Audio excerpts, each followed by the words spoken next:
আমাদের মতো দেশে এককভাবে মুদ্রানীতি সংকোচনমূলক মুদ্রানীতি যেহেতু মূল্যস্ফীতিকে নিয়ন্ত্রণ করতে পারে না, এই জন্যই এই যে অন্যান্য যে নীতিগুলো আছে এই নীতিগুলোকেও একই সঙ্গে আমাদেরকে ব্যবহার করতে হবে। তাহলে আর কোন কোন নীতিতে সরকার, নবনির্বাচিত সরকারকে মনোযোগ দেওয়া উচিত? অবশ্যই আপনার সংকোচনমূলক মুদ্রানীতি তো রয়েছে, এখনো 10.5% 10%-এর উঠে নীতি সুধার রয়েছে। এক্সট্রিম মশার কয়েল প্ল্যান্ট ফাইবার দিয়ে তৈরি, তাই সহজে ভাঙে না, সুগন্ধিযুক্ত ও নিরবিচ্ছিন্নভাবে জ্বলে। ডেঙ্গু, চিকুনগুনিয়া বাহি সহ যে কোনো মশার বিরুদ্ধে দেয় এক্সট্রিম সুরক্ষা।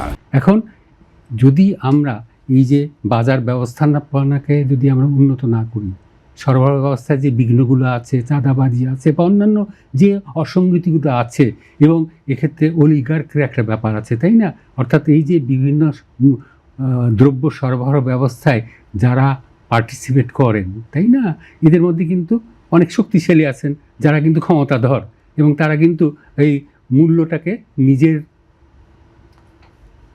পক্ষে ব্যবহার করার জন্য মূল্যটাকে কিন্তু বাড়াতে পারেন, কমাতে পারেন বিভিন্নভাবে, অসাধু উপায়ে যেটাকে আমরা বলতে পারি। তাহলে এই যে বিঘ্ন বাধাগুলো আছে, তাহলে নতুন সরকারকে যেটা করতে হবে সেটা এই মুদ্রানীতিটাকে, সংকোচন নীতিকে সাপোর্ট দেওয়ার জন্যে এই যে অন্যান্য যে নীতিগুলোর কথা এগুলোর দিকে দৃষ্টি দিতে হবে।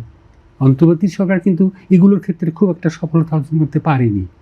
কাজেই নতুন সরকারের জন্য যেটা হচ্ছে, তাদেরকে এই যে সরবরাহ ব্যবস্থা বা বাজার ব্যবস্থা বা সামাজিক অন্যান্য যেগুলো এই ধরনের আপনার সরবরাহ ব্যবস্থায় বিঘ্ন সৃষ্টি করে যে মূল্যের অস্বাভাবিক উঠানামা করার সুযোগটা সৃষ্টি করছে, এই সুযোগটা বন্ধ করার ব্যবস্থা নিতে হবে।